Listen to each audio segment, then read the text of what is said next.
Assalamualaikum warahmatullahi wabarakatuh. Kembali lagi ke kajian ngaji filsafat, masih di tema tentang gagasan pan-islamisme. Nah, pada pembahasan kali ini kita akan membahas satu pokok bahasan, yaitu tentang mengkompakan umat Islam. Ini mungkin pembahasan terakhir yang akan kita bahas. Nah, dalam pan-islamisme ada sebuah konsep atau sebuah pemikiran, yaitu tentang bagaimana cara mengkompakan umat Islam di situ. Jadi walaupun dalam umat Islam misalnya kita itu berbeda-beda, aliran kita berbeda-beda, tapi bagaimana caranya kita kompak di situ. Dalam arti lain kita bersatu di situ. Lah, ini ada langkah dari gagasan pan-islamisme yang dibawa oleh Jamaluddin Al-Afghani. Itu ada dua. Jadi langkah pertama untuk mengkompakan umat Islam adalah, yang pertama adalah penyadaran. Jadi di sini penting karena bagaimana kita akan kompak kalau kita tidak mempunyai bentuk kesadaran di situ. Jadi maksudnya di sini adalah setiap individu itu diberikan kesadaran tentang pentingnya kesatuan umat Islam. Jadi penyadaran ini itu akan dianggap berhasil jika setiap individu itu dalam dirinya terdorong atau terpacu untuk merasakan kesatuan itu sebagai sesuatu yang dibutuhkan. Jadi ketika kita masuk ke wilayah besar, kita berbicara tentang umat Islam. Nah, untuk masuk ke wilayah itu kita harus menekankan diri kita bahwa kita punya satu kesatuan di situ. Nah, inilah langkah dari pan-islamisme, yaitu bentuk penyadaran, dan ini perlu proses memang. Jadi setiap individu harus ditempa agar mempunyai kesadaran tentang pentingnya kesatuan dalam umat Islam, atau dalam bahasa lain itu ukhuwah Islamiyahnya harus dibangun seperti yang kita bahas di sesi sebelumnya.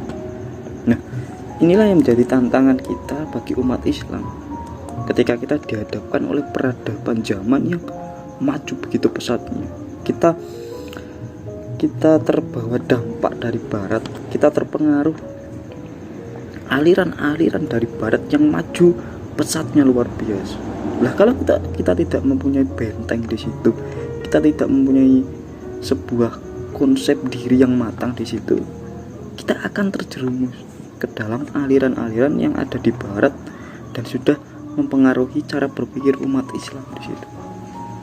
Nah, oleh karena itu langkah penyadaran ini penting untuk dilakukan dalam bentuk apapun.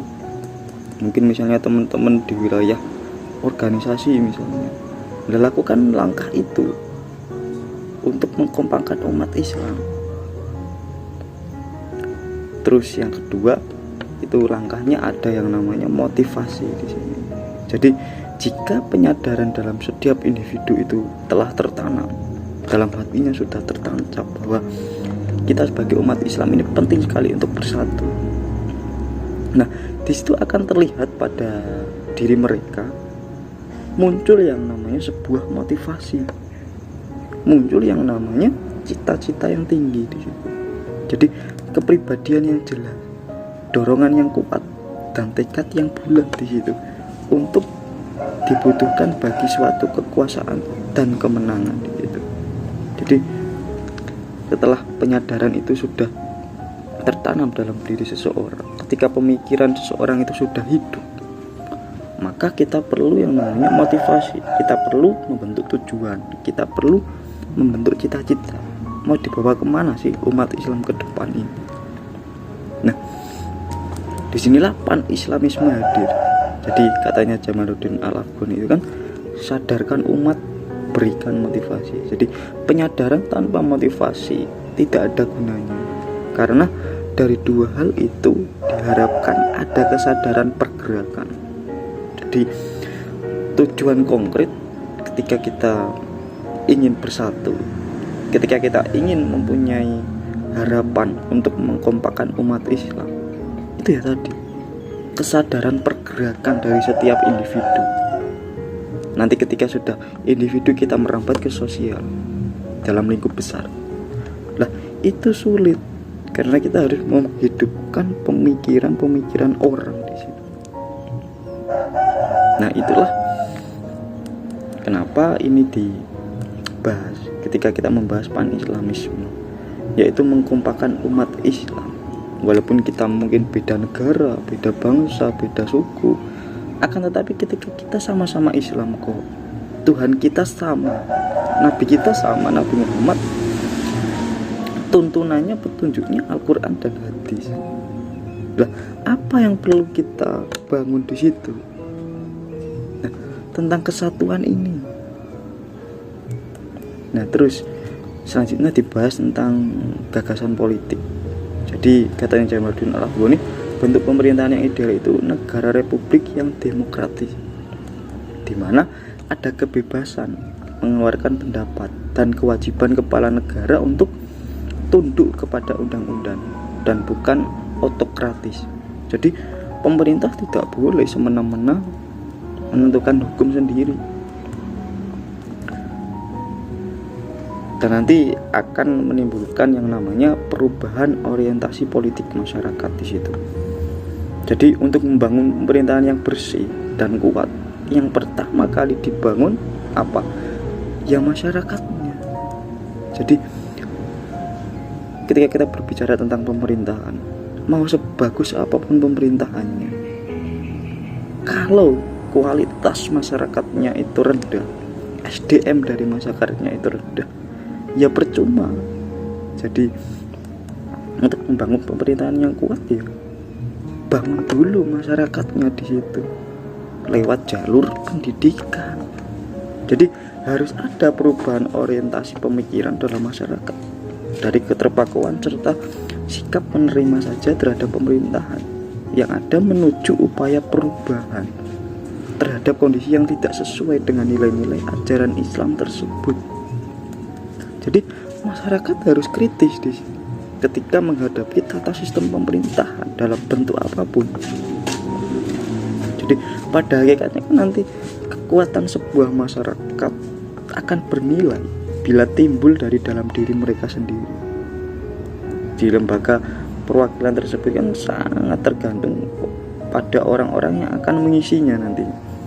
Oleh sebab itulah pemikiran dan jiwa masyarakat harus terlebih dahulu dibenahi dan dibangun mental yang kuat di situ.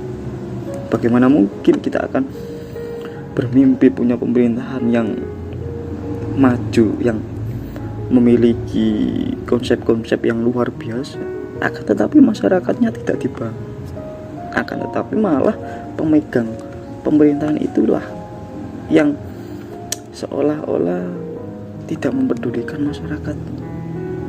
Jadi yang penting ada negara, ya sudah, pemerintah mengatur negara, masyarakat tinggal manut saja. Nah, itulah konsep yang keliru di situ. Nah, oleh sebab itulah ini bagian dari kita untuk mengkompakkan umat Islam. Dan nantinya bagaimana sih cara kita menjalankan pan-islamisme nanti dalam kehidupan? Di sini ada langkah-langkahnya. Yang pertama itu adalah bangkitkan dulu kesadaran berpolitik melawan absolutisme dalam ranah apapun. Jadi bangunlah setiap individu di dalam pemikirannya kesadaran berpolitik untuk melawan kekuasaan yang absolut di situ, yang absolutisme. Terus yang kedua, lengkapi diri kita itu dengan sains dan teknologi. Lah kalau kita bandingkan ya dengan peradaban umat Islam dan misalnya peradaban Barat, kenapa kita kalah habis-habisan di situ? Karena Barat sangat menguasai sains dan teknologi. Oleh sebab itulah rasa-rasanya di zaman sekarang ini banyak umat Islam yang terdikte oleh kemajuan globalisasi, kemajuan teknologi dan sains. Nah, sebenarnya kita bisa kok menyaingi mereka. Hanya Islam yang mampu menjawab tantangan-tantangan dari dunia Barat. Nah, kenapa kita tidak mendalami hal itu? Kita belajar sains yang mungkin di bidang ahlinya sains, belajarlah di situ. Di teknologi, galilah penemuan-penemuan baru yang mendukung kita untuk mengkompakan umat Islam di situ. Jangan kok malah bertengkar. Nah, itu langkah yang kedua. Langkah yang ketiga untuk menjalankan pan-Islamisme yaitu kembali pada Islam yang sebenarnya. Jadi kalau bahasa saya ya, kita jangan terpacu melihat kotak-kotak dan aliran-aliran dalam Islam. Akan tetapi ambillah hikmah di situ. Kita sadari, oh ya memang dari perubahan waktu setelah Rasulullah wafat sampai sekarang, memang keadaan umat Islam sudah terpecah belah, banyak aliran-aliran. Tapi yang menjadi terpenting adalah sikap kita menyikapi perbedaan tersebut. Apakah kita melihat itu sebagai sebuah permasalahan, sebuah bencana? Kita nanti yang menentukannya. Jadi bagaimana kita akan kembali ke Islam yang sebenarnya kalau kita masih terpacu di kotak-kotak dan aliran dalam Islam? Nah, kita harus membangun mental yang kuat di situ. Terus yang keempat, hidupkan akidah Islam sebagai akidah yang komprehensif dan independen. Jadi setiap orang itu harus mempunyai akidah Islam yang jelas di situ, yang komprehensif dan independen, agar nanti ketika kita dihadapkan dengan situasi zaman kayak apapun, kita siap di situ dan kita punya argumen yang mendasari perubahan tersebut, dan tentunya dari ajaran Islam. Terus langkah yang selanjutnya adalah lawan kolonialisme. Jadi apapun segala bentuk imperialisme, penjajahan, penindasan, dominasi, hegemoni dari siapapun, berantaslah itu di wilayah kita. Mungkin dari lingkungan kita dulu lah, kalau kita belum bisa mencakup masyarakat sosial yang luas. Tapi mental semacam ini penting untuk kita bangun. Nah, yaitulah lawan kolonialisme. Jadi ketika dalam satu tata sosial masyarakat, ketika masih ada bentuk penindasan, ketika masih ada dominasi, kesenjangan sosial, hegemoni, maka di situ rasa-rasanya Islam tidak hadir untuk memberikan solusi kepada masalah tersebut. Padahal Islam diturunkan untuk menjawab persoalan tersebut.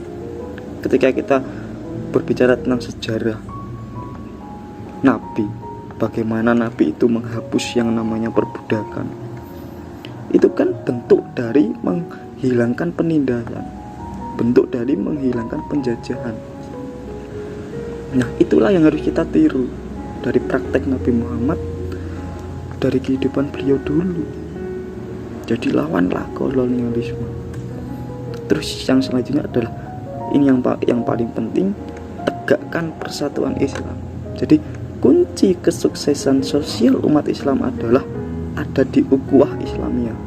Seperti yang saya jelaskan kemarin, mau sebagus apapun wadahnya, mau sebaik apapun alirannya, kalau di dalamnya tidak ada yang namanya ukhuwah Islamiyah, ya tidak ada gunanya wadah tersebut, aliran tersebut, kelompok tersebut. Jadi di sini harus dibangun yang namanya ukhuwah Islamiyah di situ. Terus yang selanjutnya, yang ketujuh, yaitu infuskan ruh jihad ke jasad masyarakat Islam yang setengah mati. Maksudnya di sini adalah jangan fatalistik, jangan menyerah dengan takdir. Jadi misalnya ada persoalan yang harus kita garap, jangan kok semua persoalan masalah hidup kita serahkan ke Tuhan. Itu konsep yang salah. Kita harus memilah mana persoalan hidup, masalah-masalah hidup kita yang ada di kendali kita, yang ada di kontrol kita, dan itu kita selesaikan, dan mana persoalan-persoalan yang memang kita pasrahkan ke Tuhan. Jangan semua persoalan kita pasrahkan ke Tuhan semua, itu nanti jatuhnya ke fatalistik. Jadi menyerah tanpa usaha terlebih dahulu. Padahal Islam selalu mengajarkan yang namanya ikhtiar. Jadi usaha dulu, ketika sudah usaha kita baru pasrah ke Allah. Nah, jadi infuskanlah ruh jihad ke jasad masyarakat Islam yang setengah mati. Terus yang terakhir, yang ke-8, hilangkan rasa rendah diri dan rasa takut terhadap Barat. Nah, ini penting, karena terkadang umat Islam itu ketika sudah dihadapkan dengan Barat, ketika Barat membawa sebuah argumen, membawa sebuah bukti-bukti, kita takut di situ karena kita tidak belajar. Jadi ketika Barat menyuguhkan sebuah argumentasi dialektika, kita kalah di situ, dan itu membuat kita rendah diri dan kita merasa takut. Padahal satu-satunya dalam sistem dunia ini yang bisa melawan Barat itu hanya Islam. Dengan segala kemajuan Barat, kita bisa menganalisanya lewat Islam. Nah, itulah yang dibawa pan-Islamisme. Bagaimana cara kita untuk mengkompakkan umat Islam. Jadi walaupun kita beda negara, kita beda suku, tapi kita sama-sama Islam kok. Walaupun kita beda kelompok, beda aliran, tapi kita sama-sama Islam kok. Tuhan kita Allah, Nabi kita Muhammad, petunjuk kita Al-Quran, dan turunan kita ya Al-Quran dan Sunnah itu. Kalau dibahas tentang perbedaan, yang memang dalam Islam banyak sekali perbedaan, tapi bagaimana kita menyikapi perbedaan tersebut, itu yang akan sangat penting untuk menentukan bagaimana sikap kita untuk mengkompakkan umat Islam ke depan. Itulah gagasan pan-Islamisme.